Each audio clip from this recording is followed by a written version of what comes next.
Dak Prescott threw for 404 yards and 4 touchdowns while running for another touchdown in 3 quarters before he was pulled to start the 4th quarter. CeeDee Lamb went over 150 receiving yards for the 4th straight game, and Brandon Cooks enjoyed his best game in a Cowboys uniform with 173 yards and a touchdown. Today's episode is sponsored by Game Time. Life's too short for boring weekends. That's where Game Time comes in. Game Time is the go-to app for last-minute tickets to all your favorite events. From thrilling sporting games and captivating concerts to unforgettable theater performances. They've got it all covered. Get the best seats at the best price right at your fingertips instantly. No more waiting in lines. No more exorbitant ticket prices. So why wait? Experience the magic of the moment with Game Time. Live for the now. Game Time. Your ticket to a fantastic time. Use the link in the description and you can help support the channel when you buy your tickets to your next event.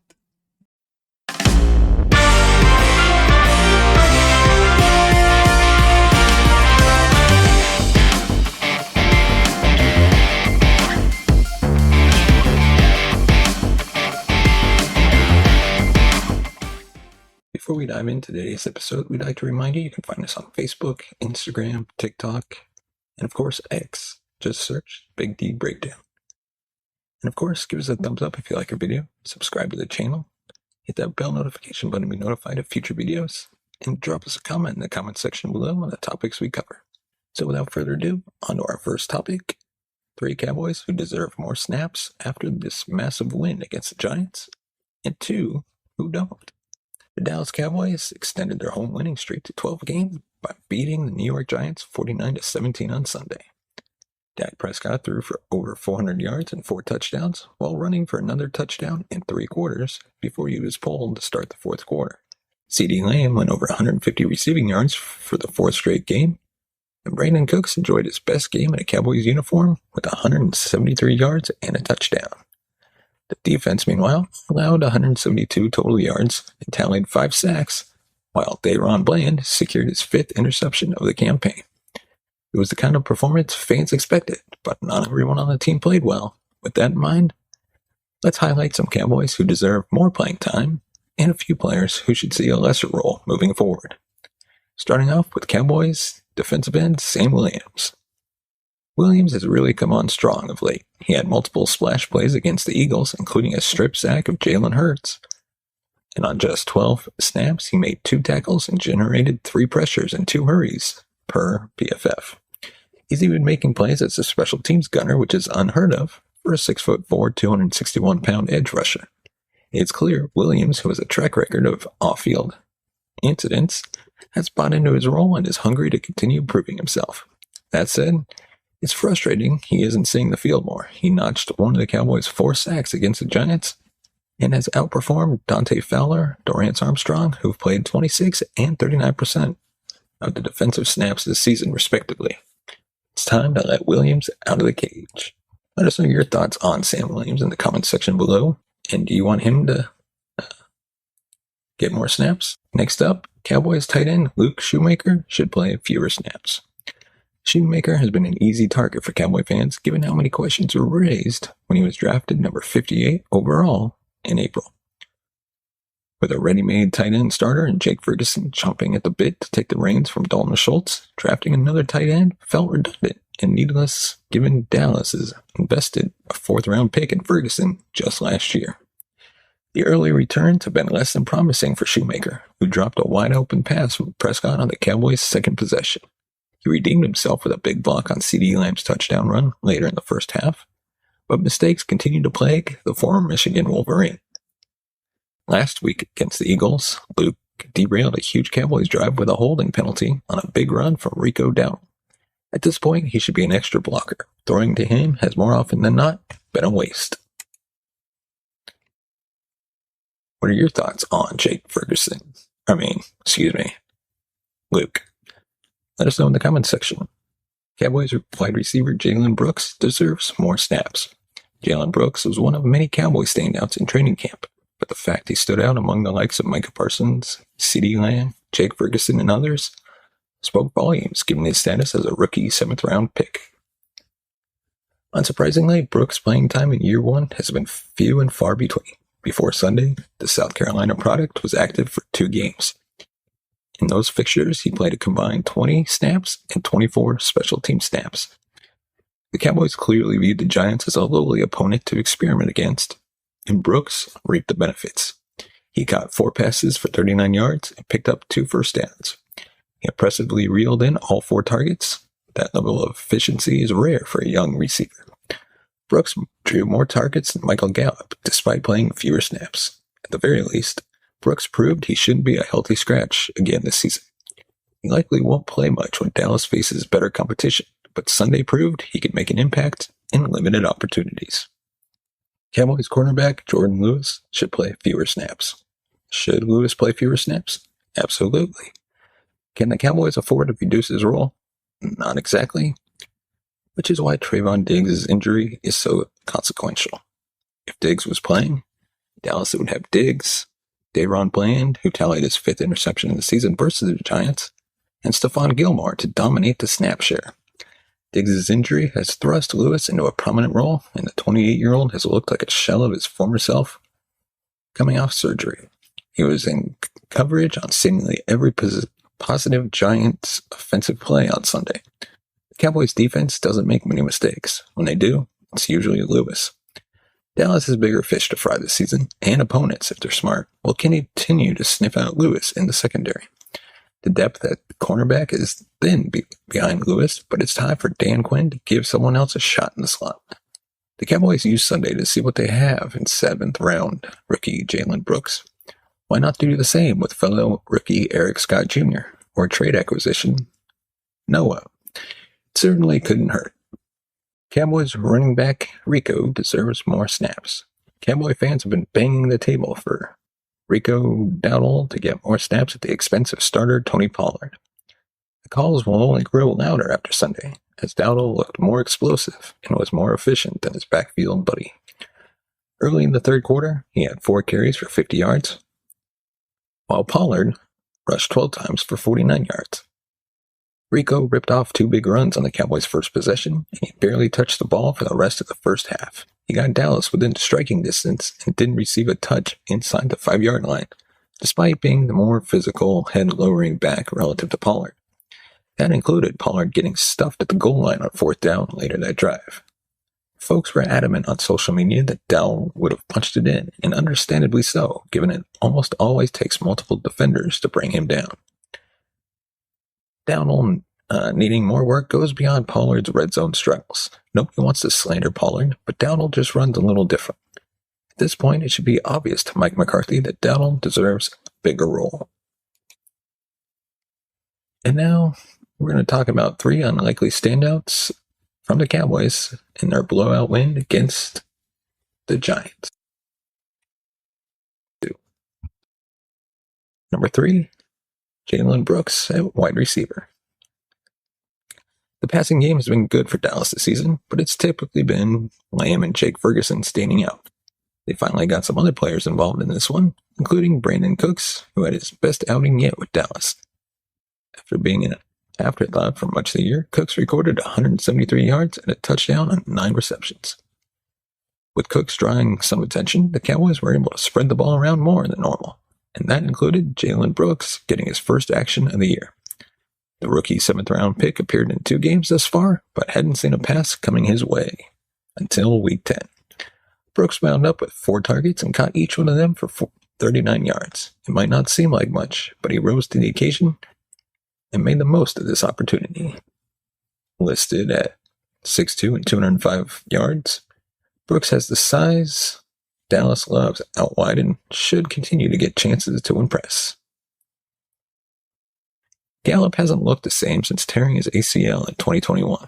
He was hopeful that he could bounce back this year, but that hasn't been the case. Heading into Week 10, he had 22 receptions for 243 yards with no touchdowns. The numbers weren't ideal, and it was taking an awful lot of targets for them to even get the production out of it. Gallup was also making headlines for some ill-timed drops. Dallas seemed to have finally realized that forcing him the ball wasn't fixing the issue. Instead, they just needed to let things happen naturally, which is why they were using other receivers such as Jalen Brooks and Jalen Tolbert against the Giants. They were also throwing to Brandon Cooks early and often. That strategy worked as Gallup saw just 2 passes coming his way, but finally got into the end zone. He also had his second best yardage output of the season, going for 70 yards on his 2 catches. First was his 41-yard touchdown, and then later he caught one for 29 yards as well. Gallup has made a career out of hauling in deep passes, especially when they're contested. Trying to turn him into another Amari Cooper was a mistake, instead of making him a volume shooter. The Cowboys need to use him the way they did this weekend. If they do, they will be happy, and he should continue to produce. And finally, number 1, Rico Dowdle, a running back. For some reason, the Cowboys can't get out of their own way when it comes to running backs. For years, they refused to ride the hot hand, as they would often keep Tony Pollard on the shelf while feeding Ezekiel Elliott. This year, they finally decided to move on from Zeke and kept Pollard by way of the franchise tag. Now, after 9 games, they're showing they learned absolutely nothing from their prior mistakes. Pollard has been their starter, and he should be, but he's also not having his best season. Backup running back Rico, on the other hand, is having the best year of his career. Pollard came into this one with 474 yards, 2 touchdowns, while averaging a career-low 4 yards per rush. Dowdle, who had 7 career rushes coming in the season, has 133 yards on 35 rushes, while averaging 3.8 yards per carry. That number might be low, but he has a lot of big runs taken back due to penalty. Dowdle has simply looked hungry whenever he gets the ball, and fans have been clamoring for more. Despite the burst he's shown, McCarthy often pulls him after just 1 carry. This Sunday, that finally changed. The former undrafted free agent from South Carolina had a career-high 12 carries against New York and responded with a career-high 79 yards. Despite having 3 fewer attempts than Pollard in this one, he finished with 24 more yards. He also scored his first rushing touchdown of his career. He did have a receiving touchdown earlier in the year. Hopefully this will open the door for Dowdle to get the ball more going forward. Pollard remains a dangerous runner, but he's someone who would benefit from another back helping to wear down the opposing defense. And Dowdle continues to prove he can be that guy. And now on to our next topic. We're going to take a look at the Cowboys should sign a newly released Patriot to cover their weakest spot on defense. Fans can't have any problems with the Dallas Cowboys defense after Sunday's 49-17 beatdown of the Giants. The pass rush produced 5 sacks and 7 quarterback hits, and the Giants managed just 10 points on the scoreboard before they scored a touchdown with 6 seconds left in the game. Of course, you can only take so much stock from a performance against an undrafted rookie quarterback who made his first career NFL start. In terms of the bigger picture, the Cowboys defense has some areas of concern. Cornerback is one position fans have pointed to in that regard. While Daron Bland and Stephon Gilmore have held down the fort following Trayvon Diggs' season-ending injury, veteran Jordan Lewis has been a liability in the slot all year. With Lewis coming off another outing against the Giants, the Cowboys should look into signing second-year pro Jack Jones, who the Patriots waived on Monday in a shocking shakeup leading into the bye week. A 4th-round pick of the Patriots in 2022 hasn't piggybacked off a strong rookie season like New England had hoped. Jones actually made PFF's midseason All-Pro team last year. In 13 games, he allowed just a 50% completion rate on 40 targets and a 63.1 passer rating when targeted. He only conceded 1 touchdown and posted 2 interceptions and 6 passes defended. Impressive numbers for a rookie corner. Jones has taken a step back in year 2, but that can be attributed to an inconsistent role on Bill Belichick's defense. He hardly saw the field the last 2 games and checked out mentally as a result. Per ESPN, Jones was spotted sitting on the bench with a towel draped over his head, while other reserve players stood on the sideline in the event they were unexpectedly thrust into action. It's clear Jones would benefit from a change of scenery. What better place than Dallas, where he'd seemingly be given a chance to compete for the starting nickel position. The Cowboys clearly don't trust rookie Eric Scott Jr. and fellow backups Deshaun Wright and Noah only play on the outside. Lewis has played the lion's share of the snaps in the slot this season, and he's allowed 14 yards per reception and a 134 passer rating per PFF. Nearly everyone on the Cowboys defense is having a solid season, with the exception of Lewis. The front office would be smart to add more complete competition in the slot. Jones won't step in and start right away, but he'd give Dallas more experience among its depth options in the nickel, which is currently the weakest point of the defense, thanks to Marquise Bell becoming a stud at linebacker. Let us know your thoughts on this potential signing. Should the Cowboys do it, or should we pass? But now, on to our next topic. There's a new angle out that shows Dak Prescott making the throw of the year with Dexter Lawrence all up in his face. Is there a quarterback in the NFL playing better than Dak Prescott right now? You'd be hard-pressed to name just one gunslinger that fits the criteria. The Dallas Cowboys starter has been on a heater for over a month, and it continued against the New York Giants on Sunday. For the game, Prescott completed 26 of 35 passes for 404 yards and 4 touchdowns to 1 interception. He posted a 97.2 QBR and 138.3 passer rating, and added a 5th touchdown with his legs late in the second quarter. While the Cowboys were playing against arguably the worst team in the league, that takes nothing away from Dak Prescott's performance. He sprinkled dimes all over the Giants' secondary and continued extending plays with his legs. With so many mouth-watering throws to keep track of, one particular toss got lost in the shuffle when Prescott fired a strike to Brandon Cooks over 30 yards downfield. Prescott stepped into the throw, knowing Dexter Lawrence was breathing down his neck. Dak took a monster hit from the Giants' defender, and yet the throw was inch perfect. Call us a prisoner in the moment all you want, but this might be the best throw of Prescott's career given the sheer difficulty. He's undoubtedly made big-time throws against better opponents in high-leverage situations, including the playoffs, but given them pressure, which he couldn't brace himself for, and ball placement, this is right up there with some of Prescott's best-ever throws. It defies logic in every way. Simply put, if Patrick Mahomes, Josh Allen, or even Joe Burrow made this throw, the NFL Twitter would have lost its collective minds. You know it's true. Prescott has made multiple high-level throws this season. His scramble and throw on the run to CeeDee Lamb while drifting towards the sideline against the Eagles last week, and missile of a touchdown to Jake Ferguson against the Rams in Week 8, both spring to mind. But he wasn't swallowed by a 340-pound defensive lineman on either one. If the NFL has an award for Throw of the Year, this would be fully deserving of being a finalist. No doubt about it. And now on to our discussion of MVP. Dak Prescott's MVP odds are shockingly low despite his season-long success. The Dallas Cowboys suffered a couple of tough losses early in the season, but now they're rolling and look like legitimate Super Bowl contenders. Not only that, but Dak Prescott has been having one of the best seasons of his career. Despite the numbers he's posting, his name hasn't come up in MVP conversation. Odds makers aren't believers either, as he's still well down the list of betting favorites to win the award. At the top, you got Mahomes, Tua, Hurts, Jackson, Allen, Burrow, Lawrence, and then you get to Dak Prescott at plus 25.55. And even in that mix, you got Brock Purdy, Justin Herbert, Wilson. The latest MVP odds have Dak Prescott listed at plus 3,000 to win the award. There's 7 quarterbacks listed above Prescott, including rookie quarterback for the Texans, C.J. Stroud.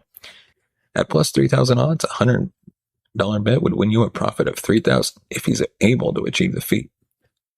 These odds are extremely disrespectful when you take a look at some of his metrics this season. He ranks 3rd in the NFL in quarterback rating at 105.1, behind only Brock Purdy and Tua. He's also 3rd in QBR behind Purdy and Josh Allen. He's 2nd in completion percentage at 70.7%, 4th in yards per pass attempt, 8.1, 4th in net yards per pass attempt, 7.24, tied for 4th in passing touchdowns at 17, 8th in passing yards per game, 269.2.